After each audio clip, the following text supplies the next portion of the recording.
जी बिस्मिल्लाहिर्रहमानिर्रहीम। जी बेटा, आज हम डिस्कस कर रहे हैं चैप्टर नंबर 6 के एमसीक्यूज़।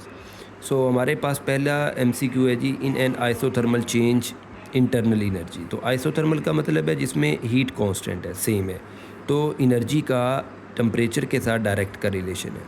इसका मतलब ये हुआ कि हमारे पास अगर ये चीज़ कांस्टेंट है तो एनर्जी भी क्या होगी, कांस्टेंट होगी। तो remains the same. First law of thermodynamics is based upon the law of conservation of energy. ये वाला ऑप्शन बनेगा जी B. First law of thermodynamics जो मैथमेटिकल फॉर्म है वो Q is equal to delta U plus W. तीसरा MCQ है जी, ये device which convert thermal energy into mechanical energy is called heat engine. इसको ध्यान में रखना है आपने। When two objects are made in thermal contact having same temperature then they are at thermal equilibrium. ये हमारा जो टॉपिक है ना थर्मल इक्विलिब्रियम वाला, वहाँ से उसने ये स्टेटमेंट उठाई है कि जब दो ऑब्जेक्ट्स का टेम्परेचर सेम हो जाएगा, एक दूसरे के कांटेक्ट में होंगे, तो उसको थर्मल इक्विलिब्रियम कहते हैं। नेक्स्ट है जी, when the system is expanded by adding heat energy then the work done will B.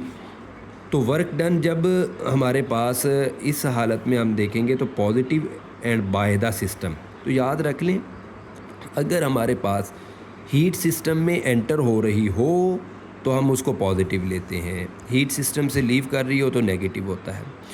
Work done by the system हो तो पॉजिटिव है, work done on the system हो तो नेगेटिव है। इसी तरह इंटरनल एनर्जी किसी बॉडी की बढ़ रही है तो पॉजिटिव, और इंटरनल एनर्जी कम हो रही है तो नेगेटिव। ये जो मैंने बोले हैं ये आपने जहन में रखने, इससे MCQs पूछे जा सकते हैं। Entropy of A system in reversible process, तो ये zero.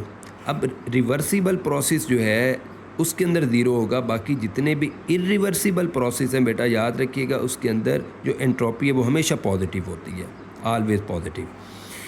What happens to internal energy of an object when its temperature.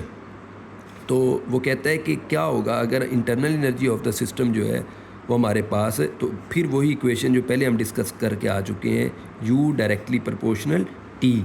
तो जब आपके पास इंटरनल एनर्जी जो है टेम्परेचर जो हमारे पास है वो किसी बॉडी का वो बढ़ेगा तो इंटरनल एनर्जी भी बढ़ेगी, उसमें इंक्रीज़ आएगा।